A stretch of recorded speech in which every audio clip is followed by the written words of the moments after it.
pour mon 18e anniversaire, j'ai discrètement transféré l'intégralité de mon héritage de plusieurs millions de dollars de mes grands-parents vers une fiducie, juste à titre de précaution. Le lendemain matin, mes parents et mon jeune frère. Le lendemain matin de mes 18 ans, je rinçais une tasse à café dans le petit évier de la cuisine lorsque j'ai entendu des pneus crisser sur le gravier. Ce n'était pas rapide, ni agressif, juste régulier, comme quelqu'un qui savait déjà où il allait. Dehors, l'air était encore froid de la nuit. Le lac derrière le chalet avait cet aspect argenté et fin qu'il prend avant que le soleil ne dépasse complètement la cime des arbres. Quelques assiettes en carton de la fête étaient empilées sur le comptoir, et une vague odeur de fumée du brasero imprégnait encore mon sweat à capuche. Je me suis essuyé les mains sur un torchon et j'ai regardé par la fenêtre avant. Un camion de déménagement remontait l'allée. Derrière lui suivait le SUV de mes parents, puis la voiture de mon frère. Je n'étais pas surprise. C'était ça le plus étrange. Ma poitrine restait calme, comme si mon corps avait déjà accepté que cela allait arriver. Mon père est sorti le premier, souriant comme si c'était un jour férié. Il n'a pas frappé. Il a ouvert le coffre du SUV et en a sorti une épaisse enveloppe Kraft comme si c'était un cadeau. On a tout réglé, a-t-il crié assez fort pour que les déménageurs entendent. Cet endroit est à nous maintenant. Il l'a dit comme on dit une évidence, comme la météo, comme un fait sur lequel tout le monde était déjà d'accord. Les déménageurs sont descendus du camion et ont commencé à se regarder pour attendre les instructions. Ma mère a fait un signe vers le porche comme si elle était venue ici 100 fois. Mon jeune frère, Lucas, se tenait les mains dans les poches, se balançant sur ses talons, scannant déjà le chalet comme s'il choisissait sa chambre. Je suis sorti sur le porche pieds nus, tenant toujours le torchon. « Fais tes valises », a dit mon père, toujours souriant. « On a besoin que tu sois parti d'ici la fin de la journée. » Je n'ai pas discuté. Je n'ai pas demandé ce qu'il voulait dire. Je l'ai juste regardé pointer la porte d'entrée puis le camion de déménagement comme s'il dirigeait la circulation. Et puis j'ai vu l'autre voiture. Une berline sombre garée un peu à l'écart, là où le gravier rencontre l'herbe. Un homme en costume se tenait à côté, calme et immobile. Près de lui se tenait un gendarme, képi sur la tête, dossier en main, attendant comme s'il avait déjà fait ça auparavant. Personne dans ma famille ne les avait encore remarqués. Ils étaient trop occupés à dire aux déménageurs quoi soulever en premier. Je suis resté sur le porche, silencieuse, et j'ai laissé ce moment s'étirer. Parce que la veille au soir, pendant que tout le monde riait et mangeait du gâteau dans le salon, je m'étais éclipsé moins de 2 minutes pour appuyer sur un bouton de mon téléphone. Justin. Et maintenant, il y avait un gendarme dans mon allée. J'ai gardé un visage neutre et j'ai descendu les marches du porche lentement, comme si j'avais tout le temps du monde. Je devrais probablement revenir un peu en arrière. Quand j'avais 14 ans, une lettre est arrivée à notre maison à Lyon. Le genre de lettre qui semblait plus lourde que du papier quand je la tenais. C'était une offre de bourse pour un lycée privé réputé à l'autre bout de la ville. Scolarité complète, basée sur le mérite, le genre de programme qui change ce qu'un gamin peut faire de sa vie. Je me souviens être rentré après l'école, mon sac à dos glissant d'une épaule, et avoir trouvé ma mère à la table de la cuisine avec son téléphone coincé entre l'oreille et l'épaule. Elle écrivait une liste de courses et écoutait à moitié quelqu'un sur haut-parleur. J'ai tenu l'enveloppe en l'air quand même, debout là comme une enfant qui croyait encore qu'une bonne nouvelle arrêterait tout le monde. « Maman », ai-je dit. J'ai été accepté. Ils m'ont donné une bourse complète. Elle y a jeté un coup d'œil et m'a fait un sourire rapide qui n'atteignait pas ses yeux. « C'est bien, ma chérie », a-t-elle dit, puis elle a détourné la tête pour pouvoir continuer à parler au téléphone. Mon père était dans le salon en train de regarder un match. Le nom de mon frère Lucas revenait toutes les quelques minutes parce qu'il jouait au football au club local et mes parents avaient décidé que c'était la chose la plus importante qui se passait dans notre maison. Papa a regardé par-dessus son épaule et a hoché la tête une fois. « Beau travail », a-t-il dit, puis est retourné immédiatement à son écran. En moins de 10 minutes, la conversation a complètement changé. Lucas s'était battu à l'école cette semaine-là. Rien de grave, juste une bousculade qui a fini en coup de poing. Il avait été suspendu pour quelques jours et toute la maison s'était réorganisée autour de ça. Mes parents ont appelé le principal. Ils ont insisté sur la légitime défense. Ils ont engagé quelqu'un pour l'aider à suivre ses devoirs. Ma mère a fait des biscuits pour ses coéquipiers et les a invités, comme si la suspension était quelque chose dont il fallait se remettre, comme s'il avait été lésé. Ma lettre de bourse est restée sur le comptoir, non ouverte après que je leur ai montré, comme si elle ne comptait pas assez pour même en lire les détails. Cette nuit-là, après que tout le monde soit allé se coucher, je l'ai ouverte seule à mon bureau. Je l'ai lue 2 fois, puis une 3e fois parce que cela semblait irréel qu'il m'arrive quelque chose de bien qui n'implique l'approbation de personne d'autre. J'ai encadré cette lettre moi-même avec un cadre bon marché d'un magasin de loisirs créatifs et je l'ai accrochée au mur de ma chambre, pas pour attirer l'attention, mais surtout pour ne pas me convaincre plus tard que cela n'était pas arrivé. C'était la première fois que je comprenais quelque chose clairement. Mes victoires étaient attendues. Les problèmes de Lucas étaient traités comme des urgences. La 2e fois que ça m'a frappé, c'était l'année suivante. Lucas avait 15 ans et avait un de ces vélos hors de prix que mes parents lui avaient acheté après une bonne saison. Il roulait dans le quartier avec des amis, frimant un peu, et il a accroché la voiture garée d'un voisin, rayant le côté, bosselant la portière. Assez de dégâts pour qu'une vraie réparation coûte quelques milliers d'euros. J'ai vu cela se produire depuis le jardin de devant. J'ai entendu le métal grincer. J'ai vu son visage pâlir pendant une demi-seconde, puis je l'ai vu se reprendre parce qu'il savait ce qui allait suivre. Mes parents sont venus, se sont excusés et ont fait un chèque sur le champ. Et puis plus tard cette semaine-là, ils l'ont emmené dans un magasin de vélos et lui en ont pris un meilleur. Ils ont dit que c'était une leçon sur la responsabilité. Mais quand j'étais plus jeune et que j'avais renversé un vieux bol en céramique que ma mère gardait de son enfance, j'avais été privé de sortie pendant des semaines. Pas de téléphone, pas d'amis, une longue leçon de morale qui s'était transformée en une conversation sur à quel point j'étais négligente. Lucas n'a rien perdu. Il a gagné quelque chose. C'est là que j'ai arrêté de partager les bonnes nouvelles en temps réel. Pas parce que je voulais de la pitié, mais parce que je ne voulais plus offrir des parties de moi-même à une pièce qui ne voulait pas les recevoir. J'ai appris à être silencieuse, à gérer mes propres sentiments, à planifier dans ma tête sans demander la permission. Et c'est le genre d'enfant auquel mes grands-parents prêtaient attention. Le chalet est entré dans ma vie comme le font habituellement les endroits sûrs, lentement, tranquillement, comme quelque chose dont on ne réalise pas qu'on avait besoin jusqu'à ce qu'on respire déjà différemment. Mes grands-parents, Warren et Evelyn Hérault, vivaient à environ 1h30 de la ville, près du bord d'un lac et d'une étendue de forêt dense dans le Jura. Ce n'était pas un endroit luxueux. C'était solide, construit à la main, entretenu, pratique. Le genre de chalet où tout a une raison d'être et où rien n'est là juste pour faire joli. Les week-ends là-bas donnaient l'impression de sortir du bruit. Le trajet était toujours le même. Les 15 dernières minutes sur une route étroite, les arbres se resserrant, le réseau qui coupait, le gravier sous les pneus, ce petit moment où le toit du chalet apparaît à travers les branches et où vos épaules s'affaissent sans que vous y pensiez. Mon grand-père avait toujours quelque chose à faire. Réparer une section du porche où les planches avaient commencé à ramollir. Rafistoler un endroit sur le toit où la pluie entrait pendant les orages. Remplacer une charnière. Fendre du bois. Nettoyer les gouttières. Il ne me surveillait pas. Il me tendait juste un outil et attendait que je comprenne ce qui venait ensuite. Si je me trompais, il ne me grondait pas. Il me montrait une fois, calme et régulier, puis me laissait essayer à nouveau. Ma grand-mère cuisinait comme si elle nourrissait des gens qu'elle aimait vraiment. Un ragoût qui mijotait tout l'après-midi. Du pain de maïs qui sortait chaud et lourd. Du café qui avait le goût d'avoir été fait 1000 fois dans la même cafetière. La nuit, le chalet était silencieux d'une manière que notre maison ne l'était jamais. On pouvait entendre le lac si le vent était bon. On pouvait entendre le bois craquer. On pouvait s'entendre penser. En vieillissant, j'y passais plus de temps. Au début, c'était pour aider avec de petites choses.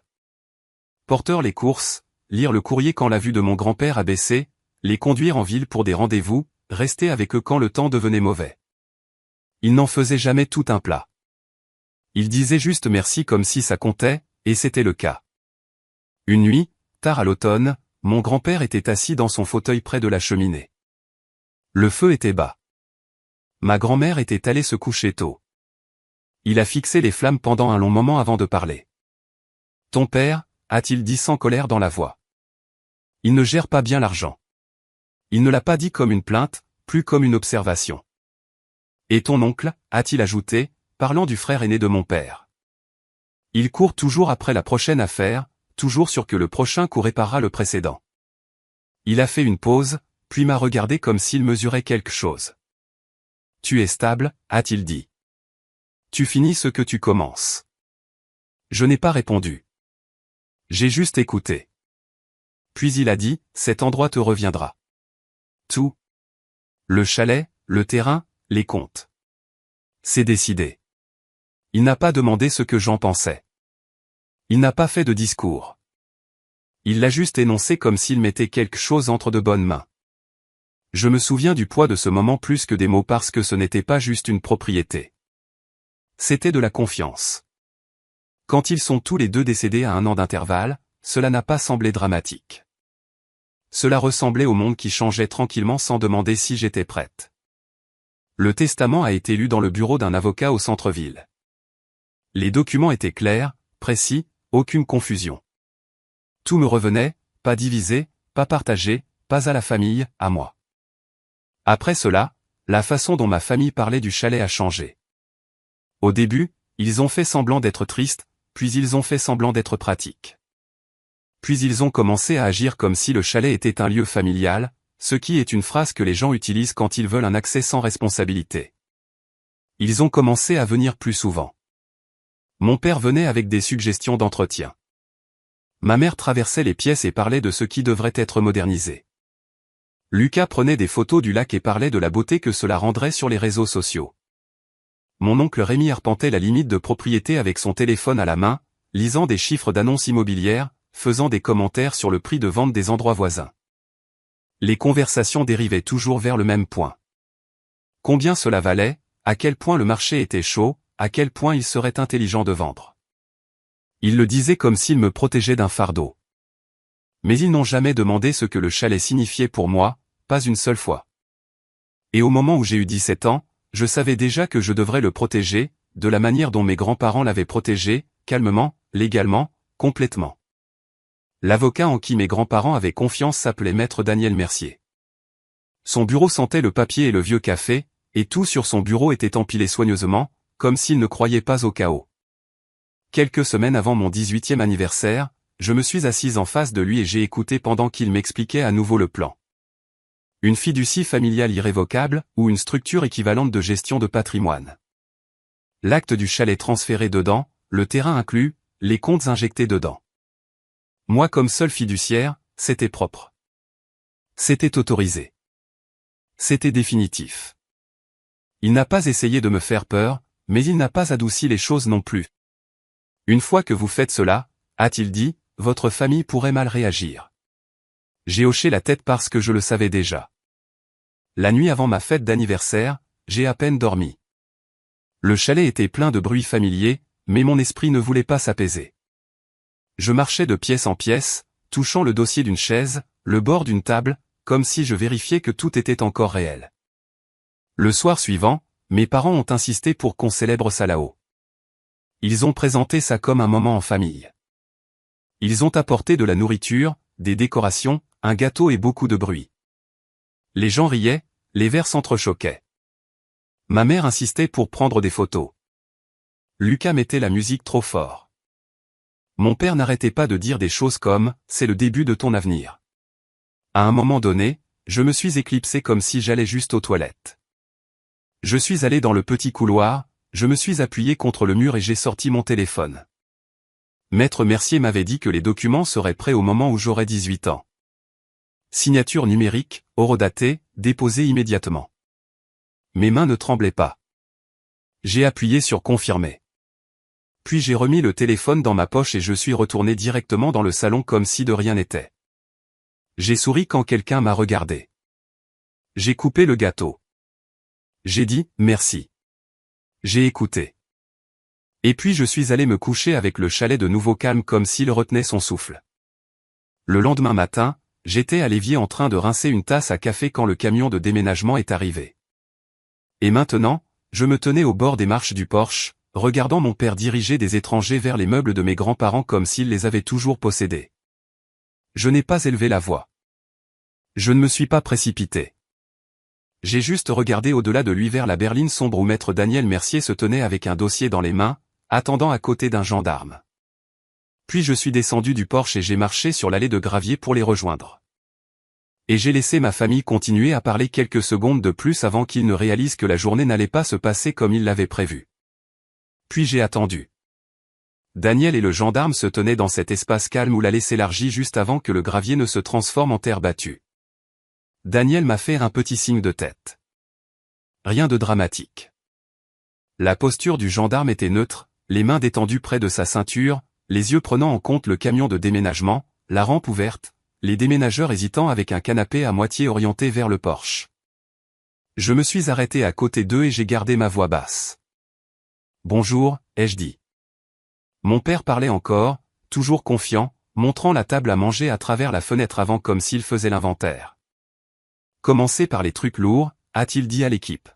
« On triera les petits objets après. » Ma mère sortait déjà des cartons aplatis du SUV.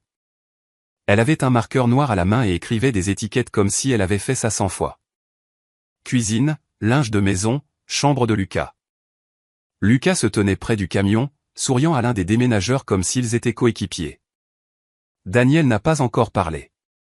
Il a juste ouvert son dossier et vérifié une page, puis une autre.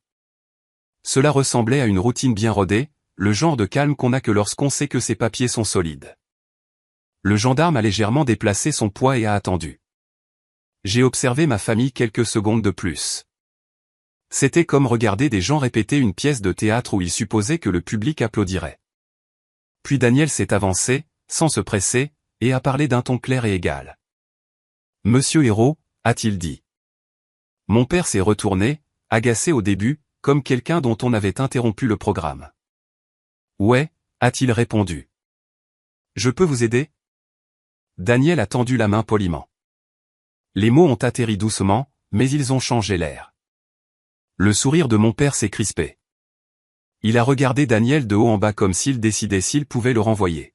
« Je ne sais pas qui vous êtes », a dit mon père, « mais nous avons des documents. » Il a tapoté l'épaisse enveloppe dans sa main. Il l'a secouée une fois comme si ce seul mouvement la rendait officielle. Daniel a hoché la tête. « Je suis au courant. C'est pourquoi je suis ici. » Le gendarme a fait un demi-pas en avant, pas agressif, juste présent. Il n'a pas élevé la voix non plus. « Monsieur », a dit le gendarme, « nous allons avoir besoin que tout le monde arrête ce qu'il fait. » L'un des déménageurs s'est figé avec une main encore sur le canapé. Un autre a regardé le chauffeur du camion comme s'il attendait la permission d'arrêter. Toute la scène s'est bloquée d'une manière qui semblait presque mécanique, comme si quelqu'un avait appuyé sur une télécommande. Le marqueur de ma mère a plané au-dessus du carton. Le sourire de Lucas s'est effacé. Mon oncle Rémi, qui tripatouillait les sangles sur la rampe du camion, a levé la tête lentement. « C'est quoi ça, ah ?» demandait ma mère. Sa voix n'était pas forte, mais elle avait ce tranchant qu'elle utilisait quand elle pensait être lésée. Daniel ne lui a pas répondu tout de suite. Il m'a regardé d'abord, brièvement, juste pour confirmer que j'étais stable. Je l'étais. Puis il s'est tourné vers mon père. « Puis-je voir ce que vous avez apporté ?» a demandé Daniel. Mon père a hésité, puis a tendu l'enveloppe comme s'il remettait une fiche de paie pour prouver un point. Daniel l'a prise et a sorti les papiers soigneusement, les faisant glisser et les feuilletant sur place. Pas de précipitation, pas de froncement de sourcils, juste de la lecture. Mon oncle Rémi s'est approché, les mains sur les hanches. « C'est un malentendu », a dit Rémi rapidement. « Nous sommes la famille. Nous arrangeons juste ce qui était censé se passer. » Daniel a continué à lire. Les yeux de Lucas restaient sur le gendarme, pas sur Daniel. Le gendarme était réel d'une manière que la paperasse ne l'était pas, et Lucas le comprenait instinctivement. Son pied tapait contre le gravier, un petit mouvement nerveux qu'il ne remarquait probablement pas lui-même. Mon père s'est raclé la gorge, essayant de reprendre le contrôle. « Le chalet nous appartient », a-t-il dit. C'était toujours censé être un lieu familial. On rend juste ça officiel. Elle a 18 ans. Elle ne comprend pas ces choses-là. Il a fait un geste vers moi avec le dédain désinvolte que j'avais entendu toute ma vie. Daniel a levé les yeux. Elle le comprend, a-t-il dit, le ton inchangé. C'est pour ça que la fiducie existe. Le visage de ma mère a changé, un petit sourire crispé qui ne correspondait pas à ses yeux. Quelle fiducie, a-t-elle demandé. Daniel a glissé une feuille du milieu de la pile dans le paquet de mon père. Ce document, a-t-il dit, n'est pas valide. Il l'a tenu de manière à ce que mon père puisse voir clairement. Mon père s'est penché, plissant les yeux comme s'il pouvait changer les mots en les fixant assez fort. Daniel est passé à la page suivante. Celle-ci n'est pas valide non plus. Il en a tourné une autre. Et celle-ci contient un tampon de notaire non autorisé. La mâchoire de Rémi s'est serrée. Il a fait ce truc où il rit une fois brièvement comme s'il était sur le point de balayer l'argument. Allez, a dit Rémi. On a utilisé un service de notaire en ligne. Ça se fait maintenant. Daniel a hoché la tête comme s'il avait entendu exactement cette phrase auparavant. L'identifiant du notaire indiqué ici ne correspond à aucun office actif enregistré, a dit Daniel. Et les signatures attribuées au propriétaire original ne sont pas cohérentes avec les signatures vérifiées dans nos dossiers. Le visage de mon père s'est un peu vidé de son sang. Pas encore de panique. Plutôt comme le moment avant la panique quand votre corps n'a pas encore compris que vous êtes coincé. Ma mère a tendu la main vers le bras de mon père légèrement comme pour le stabiliser. Lucas a parlé avant que quiconque ne puisse l'arrêter. C'est vrai, a-t-il dit trop vite. Je l'ai vu. J'ai signé aussi. Papa a dit que c'était bon. À la seconde où ces mots sont sortis, il a semblé regretter de ne pas pouvoir les ravaler. La tête de Rémi a claqué vers lui. Lucas, a dit Rémi sèchement, un avertissement dans le ton. Les épaules de Lucas se sont soulevées et sont retombées dans un petit haussement. Il n'essayait pas d'être courageux. Il essayait d'être précis parce que la précision semblait plus sûre que de deviner. Les yeux de Daniel se sont déplacés vers Lucas pendant une demi-seconde, puis sont revenus vers mon père. Qui a déposé ces documents, a demandé Daniel. Mon père a ouvert la bouche, l'a fermée, puis a essayé à nouveau. Nous l'avons fait, a-t-il dit. En tant que famille, a coupé Rémi. C'était juste des formulaires, a-t-il dit. Rien de criminel. Les gens font ça tout le temps. Le gendarme a finalement parlé à nouveau. Même volume régulier. Tenter de transférer une propriété sans le consentement du propriétaire légal peut être criminel, monsieur, a-t-il dit, surtout lorsque les instruments sont frauduleux. La main de ma mère est allée à sa bouche comme si elle était surprise par sa propre situation. C'est ridicule, a-t-elle dit. Nous ne sommes pas des criminels. Nous sommes ses parents. Daniel n'a pas discuté. Il a sorti un autre jeu de papier de son dossier, impeccable, imprimé, soigneusement attaché ensemble. Il a tendu la première page à mon père d'abord, puis une à ma mère, puis une à Rémi. Ceci est le résumé de la fiducie, a-t-il dit. Exécuté légalement, horodaté, enregistré. Le chalet, le terrain et les comptes associés sont détenus par une fiducie irrévocable. La fiduciaire est la seule personne autorisée à prendre des décisions concernant ses actifs. Il a fait une pause. La fiduciaire est Manon. C'était la première fois que ma mère me regardait directement ce matin-là, pas comme un parent, mais comme quelqu'un mesurant ce qu'il pouvait encore obtenir. Les mains de mon père tremblaient légèrement en lisant. Il a essayé de le cacher en serrant la page plus fort. Ça ne peut pas être vrai, a-t-il dit. Elle ne peut pas faire ça sans nous. Le ton de Daniel est resté doux, presque ennuyeux. Elle le peut, a-t-il dit. Elle l'a fait. Le déménageur est resté figé, les yeux bougeant entre le gendarme et ma famille. Le canapé était posé sur le porche en biais, un coin encore enveloppé dans une couverture de déménagement. Cela donnait au chalet l'air d'avoir été surpris en pleine respiration. Rémi s'est avancé, la voix s'élevant juste assez pour montrer l'attention. Alors quoi maintenant, a-t-il demandé. Vous allez juste mettre sa propre famille à la porte? Daniel n'a pas mordu à l'hameçon. Ce qui se passe maintenant, a-t-il dit, c'est que tout le monde arrête de déplacer la propriété immédiatement et nous documentons la tentative de transfert pour qu'il y ait une trace de ce qui s'est passé aujourd'hui. Le visage de mon père s'est durci à nouveau, cherchant le contrôle comme il le faisait toujours. On peut en parler, a-t-il dit. Pas besoin des forces de l'ordre. On va régler ça en privé. L'expression du gendarme n'a pas changé. Ce n'est plus une situation privée. Il a dit, vous avez amené une équipe de déménagement sur la propriété de quelqu'un d'autre et leur avez ordonné d'enlever des objets. C'est pour ça que je suis là. La voix de ma mère est devenue fluette. Tu les as appelés, m'a-t-elle demandé. Je n'ai pas répondu tout de suite. J'ai regardé le lac derrière le chalet juste une seconde. La surface était calme. L'air sentait le pain et l'échappement du camion de déménagement. Puis je l'ai regardé. Je n'ai appelé personne ce matin, ai-je dit calmement. J'ai prévu le coup à l'avance. C'était la première fois que mon père avait l'air vraiment effrayé. Pas de perdre le chalet, mais de perdre le récit. Rémi a essayé à nouveau, plus doucement cette fois, comme s'il changeait de tactique. Manon, a-t-il dit, tu es extrême. C'est la famille. On essaie de t'aider à gérer quelque chose que tu ne comprends pas. J'ai hoché la tête une fois, pas pour approuver, juste pour reconnaître qu'il parlait. Puis j'ai dit, je le comprends. Le gendarme s'est raclé la gorge. Mademoiselle, m'a-t-il dit, voulez-vous qu'on les expulse s'ils ne partent pas volontairement? Ma mère a tressailli au mot comme s'il l'avait frappé physiquement. Expulsé, a-t-elle répété.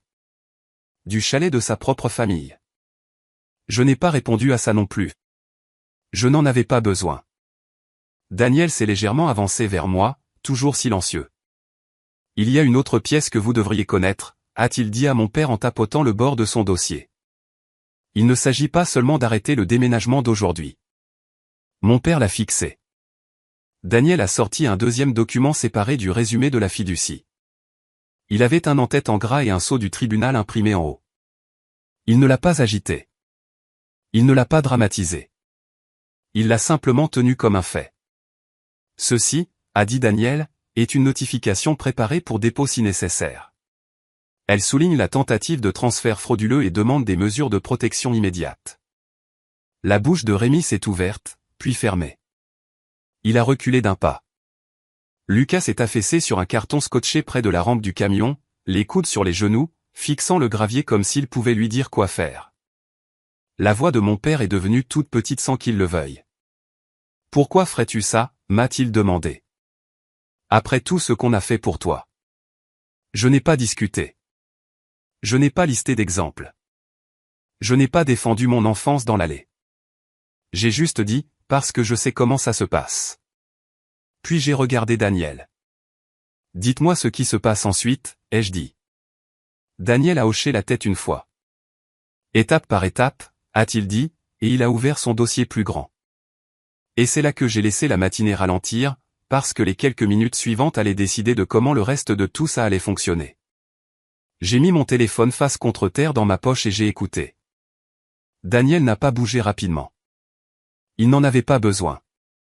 Il tenait son dossier ouvert contre son avant-bras comme un porte-bloc et a regardé le gendarme d'abord. « Gendarme, si cela ne vous dérange pas, a-t-il dit.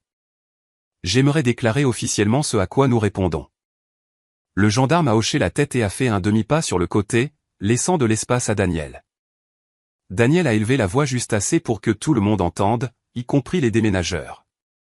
Aux alentours de 9h15 ce matin, a-t-il dit, une équipe de déménagement est arrivée sur cette propriété sous la direction de M et Madame Hérault et Monsieur Rémi Hérault avec l'intention déclarée d'enlever des meubles et des biens personnels du chalet.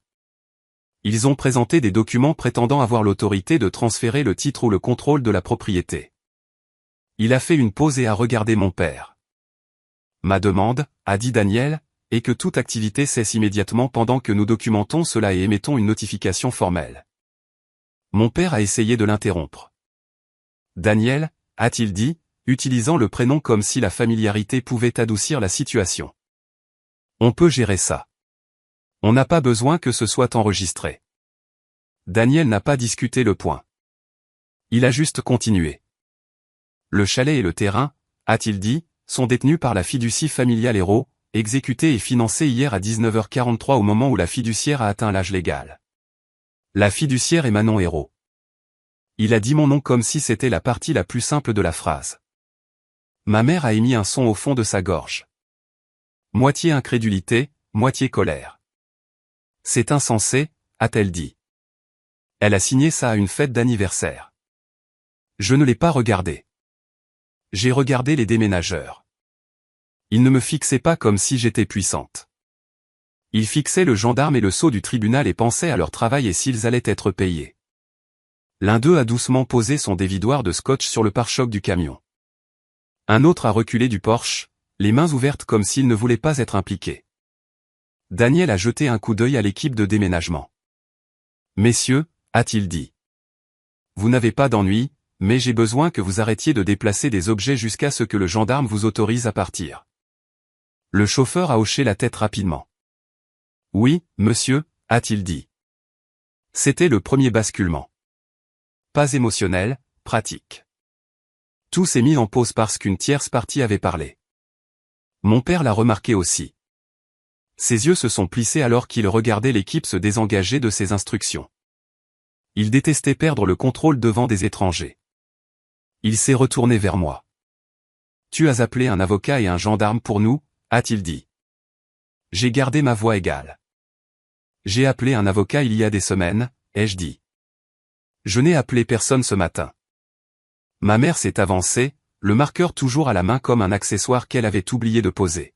« C'est un malentendu, a-t-elle dit, et son ton a changé pour cette voix plus douce et persuasive qu'elle utilisait avec les professeurs et les voisins. Nous n'essayons pas de prendre quoi que ce soit. Nous essayons de nous assurer qu'elle est protégée. » Daniel a répondu avant moi. « Elle est protégée, a-t-il dit. C'est littéralement ce que fait cette fiducie. » Rémi a ricané. « Et quoi, a-t-il dit. Elle va juste vivre là-haut toute seule, une gamine avec des taxes foncières et des réparations et tout ça. Elle a besoin de nous impliquer. » Daniel a hoché la tête comme s'il avait déjà entendu l'argument aussi. « C'est une conversation familiale, a-t-il dit. Ce n'est pas une conversation juridique. » Puis il s'est tourné vers le gendarme. « Gendarme, voulez-vous voir les documents de la fiducie et les confirmations d'enregistrement ?» a demandé Daniel. Le gendarme a tendu la main. Daniel a passé un paquet imprimé attaché avec une page de garde. J'ai vu l'horodatage imprimé dans le coin et un numéro de référence en dessous. Daniel avait aussi apporté une feuille séparée, une confirmation du portail d'enregistrement départemental. Une petite chose, mais ça comptait. Le gendarme a baissé les yeux et a lu lentement, puis a levé les yeux vers moi. « Mademoiselle Hérault, a-t-il dit. Vous êtes l'actuelle fiduciaire autorisée et le contrôleur légal de cette propriété. » Oui, ai-je dit. Il a hoché la tête une fois et a regardé mon père. « Monsieur, a-t-il dit, à ce stade, vous n'avez pas l'autorité pour ordonner l'enlèvement de quoi que ce soit du chalet. » La mâchoire de mon père s'est serrée. « Nous sommes ses parents, a-t-il répété comme si c'était une clé qui devrait ouvrir la porte. La voix du gendarme est restée plate. « Les parents ne l'emportent pas sur le droit de propriété, a-t-il dit. Pas quand le propriétaire est un adulte. » Lucas a émis un petit son depuis le carton où il était assis. Il frottait ses paumes sur son jean, ayant l'air d'essayer d'effacer ce qu'il avait fait. Mon père a regardé Lucas. « Lève-toi, a-t-il claqué, puis s'est repris et s'est adouci.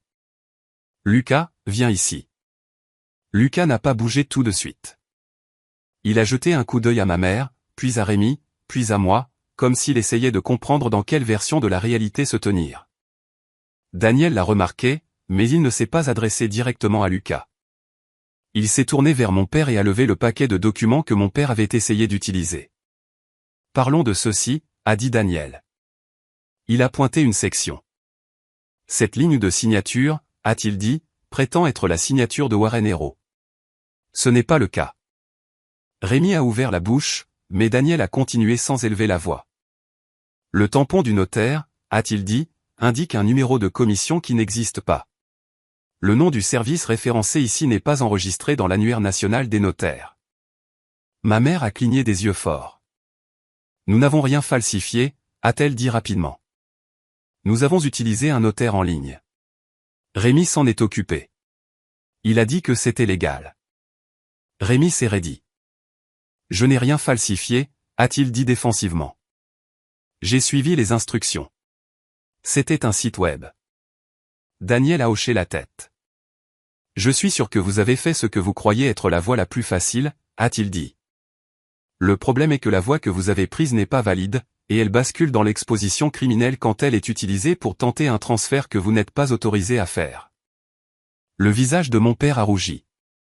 Criminel, a-t-il répété, comme si le mot l'offensait plus que l'acte lui-même. Le gendarme a parlé à nouveau, toujours calme. La fraude au titre de propriété est une accusation réelle, a-t-il dit. Et amener une équipe de déménagement pour enlever des biens d'un endroit que vous ne contrôlez pas peut créer des problèmes supplémentaires. La main de ma mère est allée à sa gorge. C'est humiliant, a-t-elle dit plus bas. Et puis elle m'a regardé comme si j'avais arrangé ça purement pour la punir devant des étrangers. Je n'ai pas répondu à ça. J'ai regardé Daniel sortir un petit carnet fin de la poche intérieure de sa veste et écrire quelque chose. Pas dramatique, juste de la documentation. Déclaration, qui a dit quoi? Puis il s'est tourné vers moi. Manon, a-t-il dit. Je veux garder ça propre. Si tu veux qu'il quitte la propriété aujourd'hui, on le fait de la manière la plus simple. J'ai hoché la tête. C'est quoi la manière la plus simple, ai-je demandé. La voix de Daniel est restée stable. Étape 1, a-t-il dit, le gendarme donne une instruction claire de partir et de ne rien emporter. Étape 2, nous fournissons une notification écrite indiquant que tout retour sans permission constitue une violation de domicile.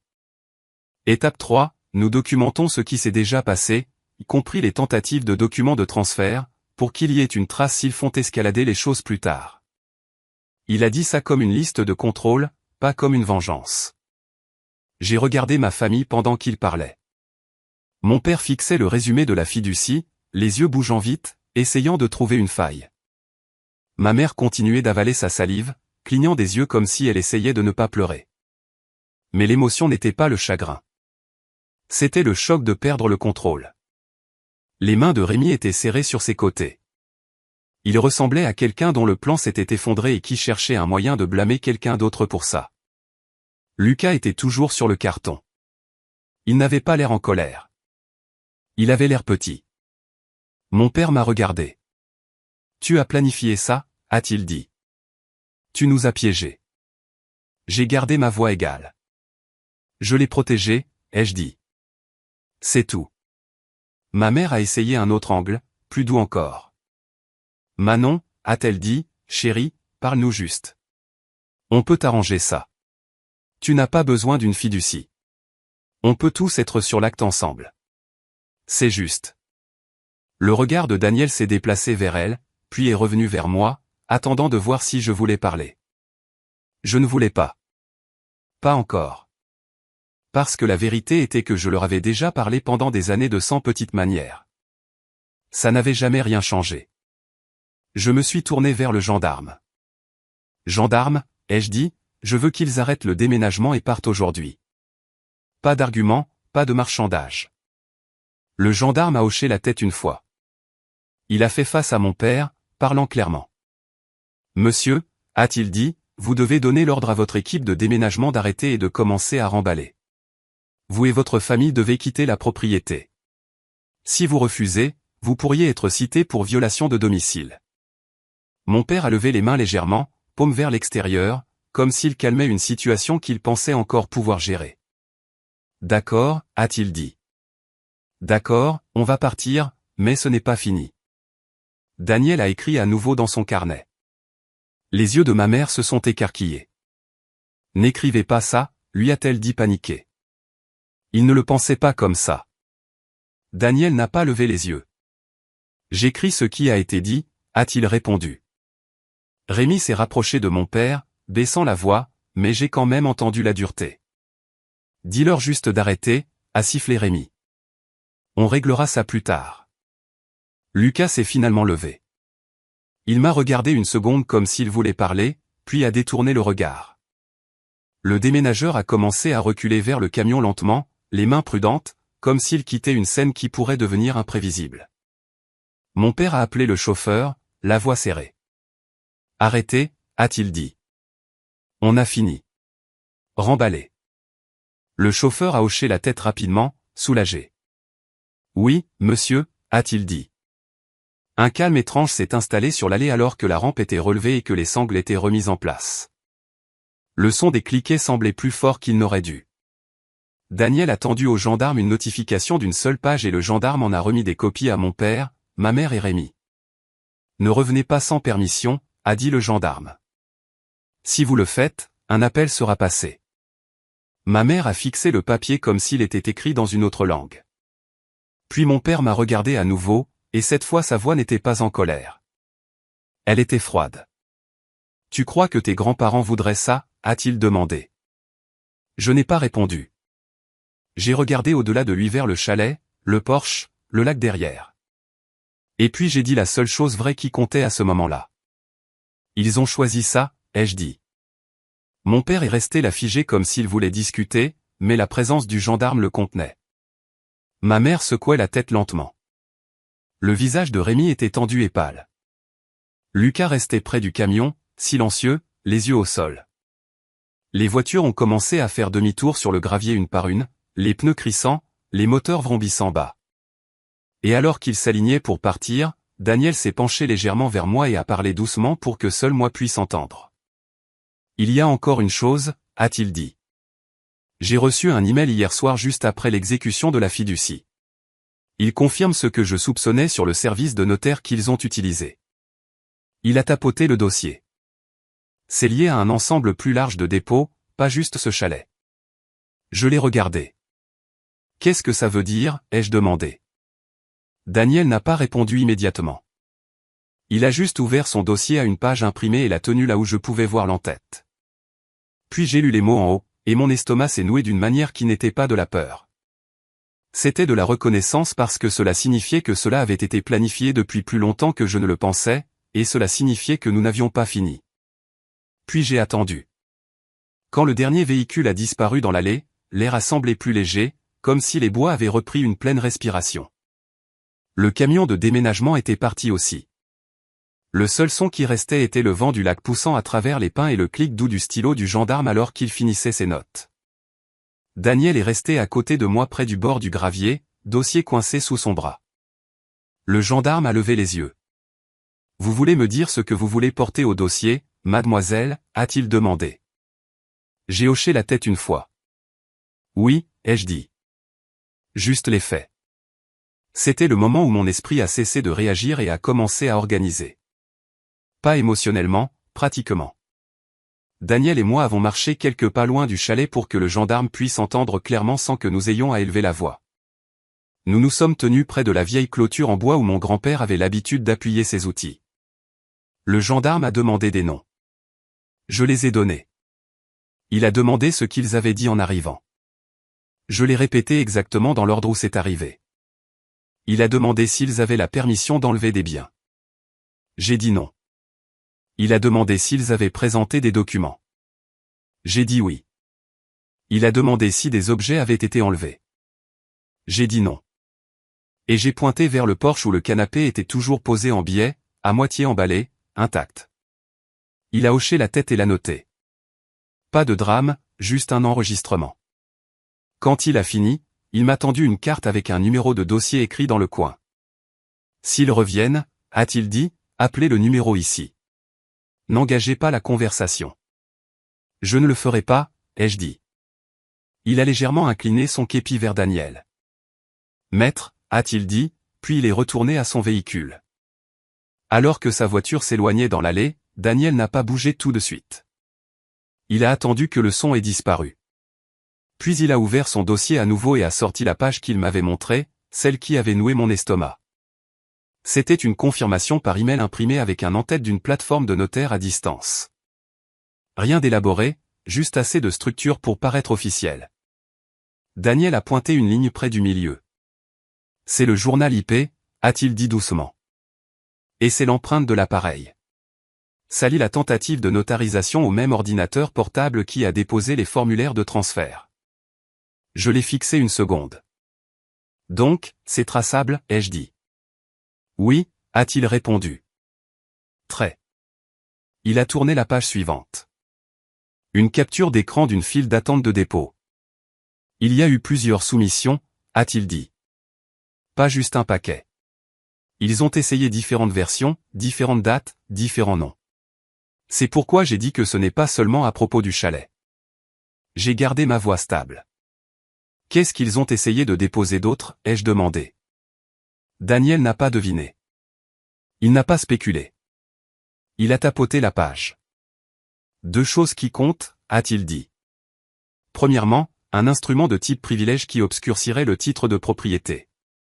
Deuxièmement, une revendication d'intérêt partagé comme un accord antidaté. Les deux ont été rejetés, mais les tentatives existent. J'ai senti une clarté froide s'installer. Ils ne se contentaient pas de se présenter avec un camion de déménagement. Ils essayaient de construire une trace écrite qui me ferait me battre pendant des années. J'ai regardé vers le chalet. Les fenêtres reflétaient les arbres et le ciel comme si rien au monde n'avait changé. Puis j'ai regardé Daniel. D'accord, ai-je dit. Qu'est-ce qu'on fait maintenant? Il a soutenu mon regard et a hoché la tête comme s'il avait attendu cette question exacte. C'est le changement stratégique, a-t-il dit. Pas émotionnel, procédural. Il a fait une pause, puis a parlé lentement, rendant les choses faciles à suivre. Étape 1, a-t-il dit. On verrouille l'accès. Nouvelle serrure aujourd'hui. Code de portail si tu le veux. Pas de double de clé qui traîne. J'ai hoché la tête. Je m'occupe de ça, ai-je dit. Étape 2, a-t-il continué. On notifie le bureau des hypothèques que tout futur instrument lié à cette parcelle nécessite une vérification directe avec mon bureau. Ils peuvent signaler le dossier. Fais ça, ai-je dit. Étape 3, a-t-il dit, on sort un historique complet du titre et on surveille les nouveaux dépôts pendant 30 jours. Si quelque chose tombe, on répond immédiatement. J'ai pris une respiration. Et l'étape 4, ai-je demandé. L'expression de Daniel est restée calme, mais sa voix est devenue plus ferme. Étape 4, a-t-il dit. Je n'ai pas répondu immédiatement, pas parce que j'étais incertaine, mais parce que je voulais choisir le bon ordre. J'ai monté les marches du porche et me suis assise sur la plus haute, pieds nus sur le bois, les planches fraîches de l'ombre du matin. Daniel s'est assis une marche plus bas que moi, dossier sur le genou. À l'intérieur du chalet, l'air sentait encore faiblement le gâteau d'anniversaire et la fumée du brasero. C'était étrange comme un lieu pouvait contenir rapidement 2 jours différents à la fois. Daniel a laissé le silence faire son travail. Après un moment, j'ai parlé. Ils vont revenir, ai-je dit. Daniel a hoché la tête légèrement. Oui, a-t-il dit, probablement avec un angle différent. Pression familiale, un appel, une lettre, quelqu'un essayant de paraître raisonnable. Je l'ai regardé. Je ne veux pas me battre pour le sport, ai-je dit. Je veux que ça s'arrête. C'est le bon cadre, a-t-il dit. Arrêter le comportement, pas punir les sentiments. J'ai fixé l'allée où leurs pneus avaient été, le gravier perturbé en petits arcs. Puis j'ai pris ma décision de la même manière que j'avais signé la fiducie proprement. Dépose ce que tu as besoin de déposer, ai-je dit. Je veux des limites formelles. Je veux que ce soit documenté. S'ils essaient encore, je veux que les conséquences soient automatiques. Daniel n'a pas souri. Il a juste hoché la tête comme un professionnel. Compris, a-t-il dit. Il a sorti son téléphone et a ouvert ses notes. Pas pour envoyer un SMS, pas pour frimer, juste pour consigner les prochaines actions. Je vais rédiger une mise en demeure aujourd'hui, a-t-il dit. Je vais aussi préparer la requête pour des mesures de protection. On peut la garder sous le coude sauf si nécessaire, mais je préfère l'avoir prête. J'ai hoché la tête. Puis il a levé les yeux. Une dernière chose, a-t-il dit. Je dois te demander quelque chose, et ça compte. Vas-y, ai-je dit. Ont-ils certains de tes documents, a-t-il demandé. Acte de naissance, carte de sécurité sociale, tout ce qu'ils pourraient utiliser pour usurper ton identité. Je n'ai pas aimé à quel point cette question était pratique et c'est pour ça qu'elle comptait. J'ai réfléchi une seconde. Ma mère gardait un dossier, ai-je dit. Des trucs de la vieille école, des copies. Je ne sais pas ce qu'il y a dedans. Daniel a hoché la tête. Alors on ajoute une étape de plus, a-t-il dit. Il l'a dit comme une liste de contrôle à nouveau. Verrouillage d'identité, a-t-il dit. Gel du crédit, changement de mot de passe, alerte bancaire. On ferme les portes. Il pourrait essayer ça ensuite. J'ai baissé les yeux sur mes mains, puis je les ai relevés. D'accord, ai-je dit, dis-moi quoi faire en premier. Daniel a déplacé le dossier et a ouvert à une page blanche. D'abord, a-t-il dit, on note chaque compte et identifiant auquel tu peux penser. Ensuite, on change les paramètres de récupération de mail. Ensuite, on gèle le crédit. Après ça, on appelle ta banque et on ajoute des mots de passe verbaux. J'ai écouté et hoché la tête, absorbant cela comme des instructions pour une réparation. Puis mon téléphone a vibré une fois dans ma poche. Je ne l'ai pas sorti tout de suite. Une deuxième vibration a suivi, puis une troisième rapprochée. Daniel a jeté un coup d'œil vers moi, puis ailleurs, me laissant de l'espace. J'ai sorti le téléphone et regardé l'écran. C'était ma mère. 3 appels manqués. Puis un SMS est apparu en dessous, court et sec. On doit parler. Appelle-moi maintenant. J'ai fixé l'écran un moment, puis j'ai posé le téléphone face contre terre sur la marche du porche à côté de moi. Daniel m'observait tranquillement. Je ne me sentais pas en colère. Je me sentais organisé parce que maintenant je savais ce qui allait suivre et je savais exactement comment j'allais le gérer.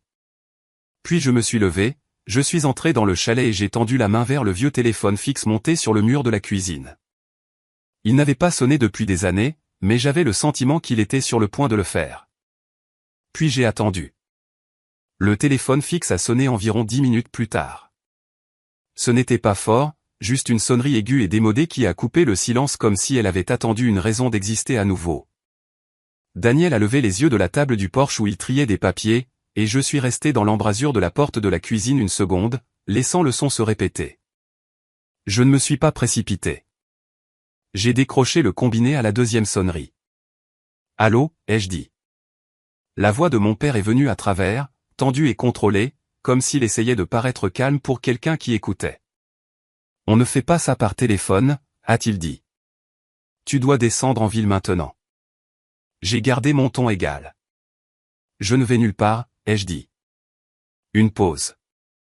Puis la voix de ma mère coupant rapidement. « Manon, s'il te plaît » a-t-elle dit, et elle avait l'air de déjà pleurer. Mais je connaissais cette voix. C'était sa voix publique, celle qu'elle utilisait quand elle voulait être vue comme la personne raisonnable. C'est un malentendu. Tu nous as embarrassés. Tu as fait peur à Lucas. Tu avais un gendarme ici comme si on était des criminels. Je ne l'ai pas corrigé. Je ne me suis pas défendu. J'ai juste dit, vous avez amené un camion de déménagement. Mon père est revenu en ligne. On a amené de l'aide parce que tu ne comprends pas ce qu'il faut pour entretenir un endroit comme ça. Il a dit, on faisait ce qui était le mieux pour la famille. J'ai laissé le mot planer. Famille, ai-je répété doucement. Pas sarcastique, juste factuel. Puis j'ai dit, Daniel est ici. Si vous voulez discuter de quoi que ce soit de juridique, vous pouvez lui parler. Mon père a expiré brusquement. Je ne parle pas à ton avocat, a-t-il claqué. Je parle à ma fille. Je n'ai pas élevé la voix. Tu parles à ta fille, ai-je dit. Et je te dis comment ça fonctionne. Il y a eu une longue pause. Je pouvais entendre quelqu'un en arrière-plan, peut-être Rémi, parlant bas. Ma mère a dit quelque chose d'étouffé, comme si elle pressait mon père d'arrêter. Puis le ton de mon père a changé pour quelque chose de plus froid. As-tu une idée de ce à quoi ça ressemble, a-t-il demandé. Tes grands-parents sont partis. Cette propriété aurait dû rester dans la famille. Les gens vont parler. Tu nous as fait passer pour des voleurs. J'ai gardé ma voix plate. Vous êtes arrivés pour prendre des meubles, ai-je dit. C'est ce qui s'est passé. La voix de ma mère est revenue plus douce, suppliante. Chérie, on allait t'aider, a-t-elle dit. On allait gérer ça jusqu'à ce que tu sois plus âgé. Tu as 18 ans. Tu ne connais rien aux impôts ou aux assurances ou comment gérer une propriété. Tu vas la perdre de toute façon si tu ne nous laisses pas intervenir. J'ai écouté. Je n'ai pas interrompu. Le silence est utile quand quelqu'un essaie de construire une histoire. Quand elle a fini, j'ai dit, je vous entends. Puis j'ai ajouté, la fiducie est en place. Cette décision est définitive. Mon père a ri une fois, sèchement. Alors tu nous coupes les vivres. Il a dit, c'est ça que c'est. Non, ai-je dit. Je fixe des règles. Il n'a pas aimé ça. Des règles signifiaient qu'il ne pouvait pas discuter sentiments. C'est ridicule, a-t-il dit. Tu ne peux pas juste te cacher derrière de la paperasse. Nous sommes tes parents. J'ai regardé Daniel à travers la porte ouverte. Il était toujours sur le porche, calme, stylo en main, écrivant les heures et les déclarations. Pas parce qu'il était dramatique, parce qu'il était précis. Puis j'ai parlé dans le combiné. Papa, ai-je dit, je vais être très clair. Vous n'avez pas la permission de revenir au chalet. Si vous vous présentez à nouveau sans permission, j'appellerai le gendarme. Ma mère a eu un petit hoquet. Tu ne ferais pas ça, a-t-elle dit comme si elle parlait à une version plus jeune de moi. Je le ferai, ai-je dit. La voix de mon père s'est élevée, ne criant pas, mais tranchante. Tu laisses cet avocat t'empoisonner, a-t-il dit. Tes grands-parents auraient honte. Cette phrase était destinée à me ramener dans le vieux schéma. Culpabilité, obligation, confusion. Ça n'a pas atterri. J'ai gardé mon ton calme. Mes grands-parents m'ont choisi pour une raison, ai-je dit. Et j'honore ce choix. Une autre pause. Puis la voix de Lucas est arrivée. Plus calme, comme si quelqu'un avait pris le téléphone de mes parents sans permission. Manon, a-t-il dit, et il avait l'air effrayé. Je ne savais pas. Je jure que je ne savais pas que c'était illégal. Papa a dit que c'était juste de la paperasse. J'ai fermé les yeux une seconde, pas parce que j'étais submergé, mais parce que je voulais lui répondre soigneusement. Je te crois, ai-je dit. C'est pourquoi tu dois arrêter de signer tout ce que quelqu'un te met sous le nez. Si quelqu'un te demande encore, tu dis non et tu t'en vas. Il a expiré de façon tremblante. Ils sont en colère contre moi, a-t-il dit. Rémi est en colère. Papa est en colère. Maman n'arrête pas de pleurer. Je n'ai pas répondu à cette partie. J'ai fait simple. Lucas, ai-je dit, je n'essaie pas de gâcher ta vie. J'essaie de protéger la mienne. Ces deux choses peuvent être vraies. Il était silencieux. Et puis j'ai entendu mon père en arrière-plan en colère, reprenant le téléphone. Cette conversation est terminée, a dit mon père dans le combiné. Tu peux t'attendre à entendre notre avocat. Je n'ai pas discuté. D'accord, ai-je dit. Envoyez tout à Daniel. Mon père a raccroché. La ligne est devenue morte et le chalet est retombé dans le silence. J'ai posé le combiné doucement, sans le claquer, et je suis sorti sur le porche où Daniel attendait. Il n'a pas demandé comment je me sentais. Il n'en avait pas besoin. Il a juste levé les yeux. Ils ont dit qu'ils prendraient un avocat, lui ai-je dit. Daniel a hoché la tête. C'est courant, a-t-il dit. Parfois c'est réel, parfois c'est du bluff. Je me suis assise à la table du porche en face de lui. Le bois semblait rugueux sous le bout de mes doigts. L'air sentait le pain et l'eau froide du lac. De quoi as-tu besoin de moi, ai-je demandé. Daniel a fait glisser un bloc-notes jaune vers moi. Je veux que tu écrives quelque chose, a-t-il dit. Pas des émotions, des faits. Il a tapoté le haut de la page avec son stylo. Date des visites, a-t-il dit.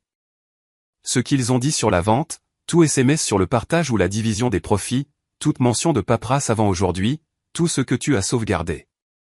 J'ai hoché la tête et j'ai commencé à écrire. Pas vite, juste régulièrement. Pendant que j'écrivais, mon téléphone a vibré à nouveau sur la table. Cette fois, ce n'était pas ma mère. C'était un numéro que je ne reconnaissais pas. Une icône de messagerie vocale est apparue juste après, puis un deuxième appel manqué. Daniel a regardé l'écran une fois, puis moi. Ne réponds pas aux numéros inconnus aujourd'hui, a-t-il dit doucement. Laisse aller sur la messagerie. J'ai laissé sonner. Quand ça s'est arrêté, un SMS est arrivé du même numéro. Ici Maître Champ. Veuillez m'appeler concernant la situation de la propriété de votre famille. Daniel a tendu la main vers le téléphone, sans me le prendre, se penchant juste assez pour lire. Son expression n'a pas changé, mais sa voix est devenue légèrement plus concentrée. Bien, a-t-il dit. Maintenant nous avons un canal clair. Il a sorti son propre téléphone et a pris une photo du SMS pour ses dossiers. Puis il m'a regardé. C'est le cadre contrôlé, a-t-il dit. On ne débat pas. On définit la réalité. On répond par écrit. J'ai hoché la tête. Comment veux-tu gérer ça, ai-je demandé. Daniel a ouvert son dossier et a sorti un projet de lettre déjà préparé avec mon nom en haut et le nom de la fiducie en dessous. On envoie une réponse formelle, a-t-il dit. On expose la chronologie. On inclut le numéro de dossier du gendarme. On joint le résumé de la fiducie. On leur demande de cesser tout contact direct avec toi et de tout faire passer par moi. Je l'ai regardé placer les pages sur la table en une pile soignée. Puis il a ajouté presque nonchalamment. Et on demande la préservation des preuves. J'ai levé les yeux. Quelles preuves, ai-je demandé. Daniel a croisé mon regard. L'appareil utilisé pour les tentatives de notarisation, a-t-il dit. Les emails, les comptes en ligne, les brouillons, tout ce qu'ils suppriment après aujourd'hui peut être interprété de la mauvaise manière pour eux. Il a fait une pause, puis a parlé du même ton calme. Ce n'est pas une question de vengeance, a-t-il dit. C'est pour rendre plus difficile pour eux de réécrire ce qui s'est passé. J'ai hoché la tête une fois. Fais-le, ai-je dit. Daniel a commencé à écrire des notes en haut du brouillon, propre et serré. Dehors, le vent du lac a tourné et le carillon du porche a fait un doux bruit métallique. Le chalet semblait être lui-même à nouveau. Pour la première fois ce jour-là, j'ai senti mes épaules retomber. Pas parce que tout était fini, mais parce que tout était enfin structuré. Et la structure était quelque chose avec lequel je pouvais travailler. Puis l'application email de Daniel a sonné sur son téléphone. Il a baissé les yeux et pour la première fois ce matin-là, ses sourcils se sont légèrement levés. Ils ont fait vite, a-t-il dit. Il a tourné l'écran vers moi. C'était une pièce jointe de Maître Champ, une lettre de mise en demeure, et en bas il y avait une ligne qui a attiré mon attention immédiatement. Elle prétendait que mes grands-parents avaient signé une entente familiale il y a des années, promettant que le chalet serait partagé. Daniel n'a pas réagi émotionnellement. Il m'a juste regardé. Sais-tu quelque chose à ce sujet, a-t-il demandé. J'ai fixé l'écran, puis j'ai secoué la tête une fois. Non, ai-je dit. Mais je sais exactement où ils auraient eu cette idée. Je me suis levé et j'ai marché à l'intérieur du chalet, directement vers le placard du couloir où ma grand-mère gardait de vieux dossiers et enveloppes dans un coffre en métal. Je ne l'avais pas ouvert depuis les funérailles. Je me suis agenouillé sur le sol, j'ai sorti le coffre et j'ai posé ma main sur le loquet. Puis j'ai regardé par-dessus mon épaule vers Daniel. Reste ici, ai-je dit. Je vais te montrer quelque chose. Puis j'ai attendu. Le coffre était plus lourd que dans mes souvenirs. C'était le genre que ma grand-mère avait acheté il y a des décennies. En métal simple, et raflé sur les bords avec une clé simple. Elle l'utilisait pour les choses qu'elle ne voulait pas voir traîner dans la maison, pas parce qu'elle était paranoïaque, mais parce qu'elle était organisée. J'avais la clé sur un anneau dans le tiroir de la cuisine. Ma grand-mère m'avait dit une fois tranquillement où elle la gardait. Mes parents n'ont jamais remarqué. J'ai glissé la clé dans la serrure, je l'ai tournée et j'ai soulevé le couvercle. À l'intérieur se trouvaient des dossiers, chacun étiqueté de l'écriture soignée de ma grand-mère. Impôts, assurance, actes, médical, correspondance, et un dossier que je n'avais pas vu avant. Famille. Je n'ai pas réagi. Je l'ai juste sorti et porté à la table du porche où Daniel attendait. Je l'ai posé doucement comme s'il était fragile. Daniel n'y a pas touché tout de suite. Il a regardé l'étiquette, puis moi. Je vais te demander quelque chose, a-t-il dit. Est-ce que quelqu'un a eu accès à ce coffre depuis le décès de tes grands-parents? Non, ai-je dit. Pas que je sache. La clé est restée ici. Il a hoché la tête une fois. D'accord, a-t-il dit. Faisons ça proprement. Il a mis une paire de gants fins de son dossier, le genre que les avocats gardent pour exactement ce moment. Il a fait glisser le dossier vers lui et l'a ouvert soigneusement. À l'intérieur se trouvait quelque chose empilé dans l'ordre. De vieilles cartes de vœux, une note manuscrite de mon grand-père à propos d'un entrepreneur, 2 copies des testaments de mes grands-parents, des brouillons plus anciens, et puis au milieu, une seule page avec un titre tapé en haut. Daniel s'est penché plus près et l'a lu silencieusement. J'ai regardé ses yeux descendre les lignes. Quand il a fini, il a retourné la page. Il n'y avait rien au dos. Puis il m'a regardé. Ce n'est pas ce qu'ils prétendent, a-t-il dit. J'ai expiré lentement. Qu'est-ce que c'est, ai-je demandé. Daniel a placé la page devant moi. Le titre disait « Demande familiale et réponse ». Ce n'était pas un contrat. Ce n'était pas une promesse. C'était un mémo, un registre. Mon grand-père l'avait tapé, daté et signé en bas. La première entrée datée d'il y a 2 ans. Mon père avait demandé par écrit d'ajouter des membres de la famille à l'acte du chalet pour simplifier. En dessous, la réponse de mon grand-père était courte et directe. Non. Puis une autre entrée, mon oncle Rémi demandant de vendre une partie du terrain pendant que le marché est fort. Réponse, non. Puis une troisième entrée, ma mère demandant si le chalet pouvait être utilisé comme propriété de vacances familiales partagée avec un calendrier rotatif.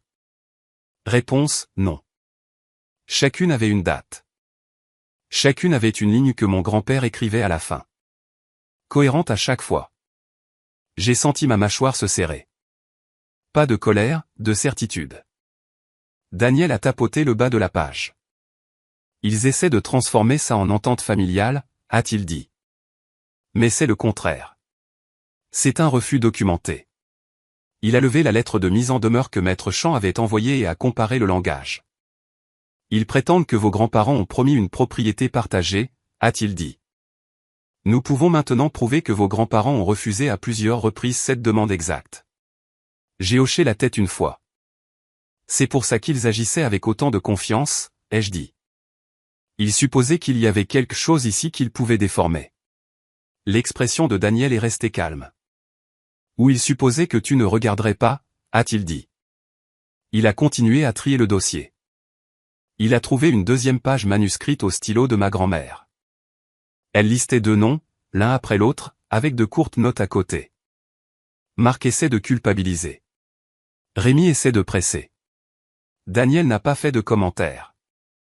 Il l'a juste photocopié tranquillement avec l'appareil photo de son téléphone, l'enregistrant dans le dossier de l'affaire.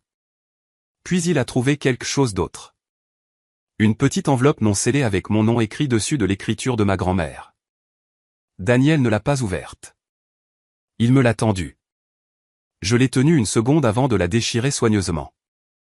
À l'intérieur se trouvait une seule feuille de papier. Manon, si quelqu'un te met la pression à propos du chalet ou de nos économies, appelle Daniel Mercier. Ne signe rien. Ne donne pas de clé. N'explique pas, protège le chalet d'abord. Nous te faisons confiance. Il n'y avait pas d'émotion superflue, pas de discours, juste des instructions. Je l'ai fixé un moment et puis je l'ai posé sur la table. Daniel m'observait tranquillement. Cette lettre, a-t-il dit, c'est de l'or. J'ai hoché la tête. C'est aussi eux, ai-je dit. C'est exactement comme ils étaient. Daniel a rassemblé les pages en une pile soignée.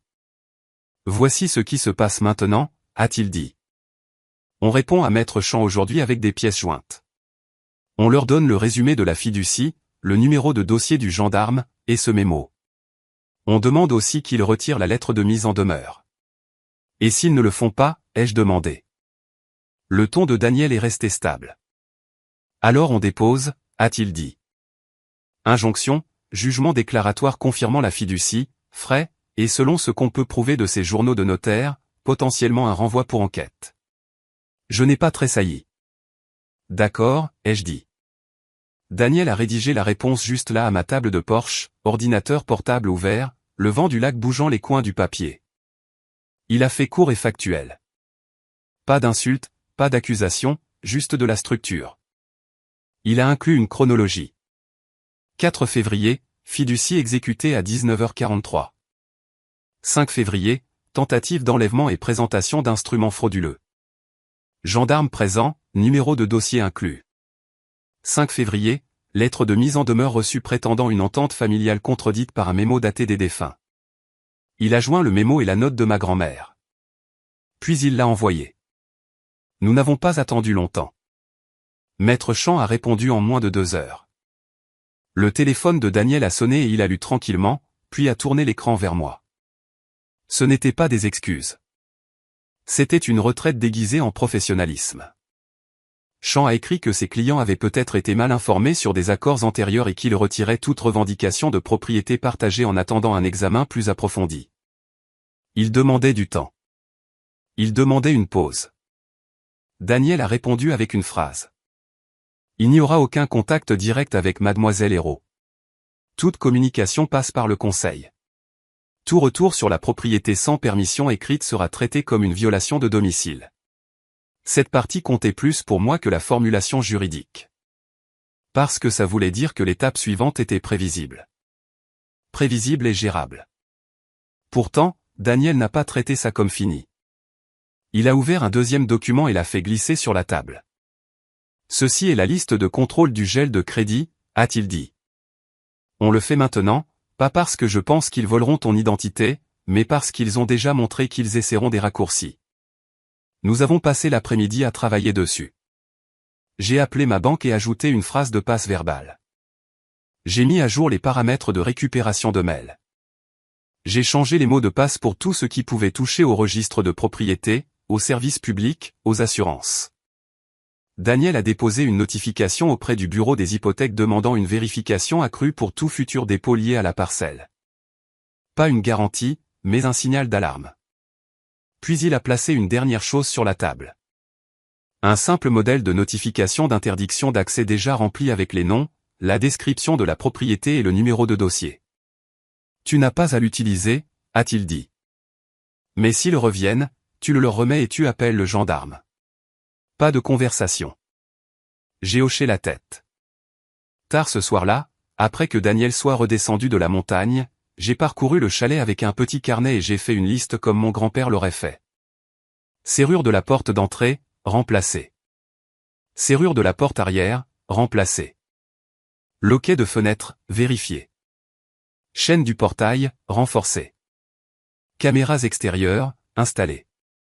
Je suis allé à la quincaillerie le lendemain matin en ville et j'ai acheté ce dont j'avais besoin. Pas le plus luxueux, juste fiable. À l'heure du déjeuner, les serrures étaient changées. En fin d'après-midi, 2 petites caméras étaient montées, une face à l'allée, une face au porche. Rien d'invasif, juste assez pour lever le doute plus tard. Le chalet semblait stable à nouveau, pas parce qu'il était calme, mais parce qu'il était défendu par un processus. Une semaine a passé sans contact. Puis 2. Ma mère n'a pas appelé. Mon père n'a pas envoyé de SMS. Rémi n'a rien envoyé par son avocat. Le silence n'était pas paisible au début. C'était inconnu, comme une pièce après qu'une machine bruyante s'éteigne, et vous réalisez à quel point votre corps était tendu. La 3e semaine, Daniel m'a envoyé par email une dernière mise à jour. Maître Champ a confirmé par écrit qu'il retirait toutes les réclamations. Pas d'autres dépôts, pas de litige. Daniel a également confirmé que le rapport de titre du comté était revenu vierge. Pas de privilèges, pas d'ombre, pas d'instrument surprise. J'ai lu l'email 2 fois, puis je l'ai imprimé et classé dans le coffre sous correspondance, juste là où ma grand-mère l'aurait mis. Cette nuit-là, je me suis assise à la table du porche avec une tasse de thé et j'ai écouté le lac bouger dans le noir. Je ne sentais pas la victoire. Je sentais l'ordre. Je sentais l'absence de pression, ce qui est son propre genre de soulagement. Et j'ai réalisé autre chose. La fiducie ne protégeait pas seulement la propriété. Elle protégeait mon temps, mon attention, ma capacité à respirer sans attendre que quelqu'un exige un morceau de ce qui ne lui appartenait pas. Quand le vent a tourné, le carillon du porche a sonné doucement à nouveau. J'ai mis mon téléphone face contre terre et j'ai laissé le calme rester calme. Puis j'ai attendu. Le premier vrai signe que la vie s'était installée est arrivé un mardi ordinaire. Je me suis réveillé tôt, pas parce que je le devais, mais parce que le chalet était calme d'une manière qui rendait le sommeil optionnel. L'air à l'intérieur était frais et propre, le genre de fraîcheur qui vient des murs en bois retenant la nuit. J'ai fait du café, ouvert les rideaux et regardé le lac s'éclairer lentement alors que le soleil passait au-dessus des arbres. Pas de notification, pas d'appel manqué, pas de nouvelles lettres d'avocat, juste la journée. J'ai pris ma tasse dehors et me suis assise sur les marches du porche, les planches encore un peu humides de la rosée du matin. L'une des nouvelles caméras clignotait d'une petite lumière, régulière et ennuyeuse, ce qui était exactement ce que je voulais. Après le café, j'ai fait quelques corvées simples comme mes grands-parents les faisaient toujours. J'ai essuyé les comptoirs. J'ai balayé l'entrée. J'ai vérifié les serrures sans trop réfléchir au pourquoi. J'ai ouvert le placard et réorganisé les outils pour ne pas avoir à chercher plus tard. Puis je suis descendu vers le petit potager que ma grand-mère gardait derrière le chalet. La terre était sombre grâce à des années de compostage. Le bord de la parcelle était bordé de pierres que mon grand-père avait placées à la main. Je me suis agenouillé et j'ai arraché quelques mauvaises herbes, lentement et régulièrement. L'odeur de la terre était ancrante. Mes mains sont devenues poussiéreuses. Ça ne me dérangeait pas. J'ai planté 2 rangées d'herbes là où ma grand-mère avait l'habitude d'en faire pousser. Rien de compliqué. Basilic, romarin, un peu de thym. Quand j'ai fini, je me suis rincé les mains au robinet extérieur et je suis resté là 1 minute à écouter. Il n'y avait pas de camion dans l'allée, pas de moteur, pas de voix, juste le vent et les oiseaux et un faible craquement de bois alors que le porche chauffait au soleil. Plus tard cet après-midi-là, j'ai ouvert le coffre à nouveau et ajouté un dossier de plus, limite. À l'intérieur, j'ai placé l'email imprimé de Maître Champ confirmant le retrait, le rapport final de titre propre de Daniel, la carte de dossier du gendarme et une copie du résumé de la fiducie. J'ai étiqueté l'onglet dans le style d'écriture de ma grand-mère, lent et soigné. Ce n'était pas par peur. C'était par clarté. Ce soir-là, j'ai cuisiné quelque chose de simple, de la façon dont ma grand-mère l'aurait approuvé. Une marmite de ragoût avec des légumes et assez de sel pour avoir le goût du réconfort sans trop en faire. J'ai mangé à la vieille table en chaîne seule, pas solitaire, juste présente. Après le dîner, j'ai lavé la vaisselle, je l'ai séchée et je l'ai rangée immédiatement. Je ne l'ai pas laissée pour plus tard. J'ai remarqué à quel point mon corps se sentait différent quand je n'avais pas à me préparer au prochain appel. J'ai réalisé que la majeure partie de mon enfance n'était pas définie par de grands événements. Elle était définie par l'attente constante que je m'ajuste, m'accommode, rétrécisse ou explique. Ici, je n'avais pas à le faire. Je pouvais prendre des décisions et aller jusqu'au bout. Je pouvais être silencieuse sans être punie pour cela. Au cours des semaines suivantes, je suis tombé dans un rythme. Matin café, une courte promenade le long de la lisière des arbres, un coup d'œil à la caméra de l'allée, puis je passais à autre chose. Après-midi, petite réparation, organisation, entretien qui rendait le chalet plus fort. Soirée, lecture, thé, le feu s'il faisait froid, sommeil tôt. C'était une vie construite sur des choix calmes, pas d'excitation, pas de vengeance, juste de la stabilité. J'ai entendu de petites mises à jour par le bouche à oreille comme on le fait dans les villes où les gens se connaissent. Mon oncle Rémi a pris du travail contractuel plus au sud pendant un moment. Rien de stable, juste courir après les chèques. Mon père a pris des heures supplémentaires. Ma mère a arrêté de poster des photos de famille en ligne. Lucas a fini l'année scolaire plus calme qu'avant, jouant toujours au football, mais sans la confiance bruyante qu'il avait l'habitude d'avoir. Personne n'a tendu la main pour s'excuser. Personne n'a demandé à reconstruire quoi que ce soit. Au début, ça piquait d'une manière lointaine. Puis ça a cessé de compter parce que ce que je voulais n'était pas des excuses qui se dissoudraient au moment où elles deviendraient gênantes. Ce que je voulais, c'était un comportement prévisible. Et je l'ai eu. Un après-midi au début du printemps, je suis allé en ville pour acheter des bardeaux pour une petite réparation de toit. La vendeuse de la quincaillerie, une femme plus âgée au visage aimable, m'a encaissé et a jeté un coup d'œil à l'adresse sur mon compte. « Vous êtes celle là-haut sur la route des zéros ?» a-t-elle dit. J'ai hoché la tête. Elle a hésité, puis a parlé prudemment. « Je n'essaie pas de me mêler de vos affaires » a-t-elle dit.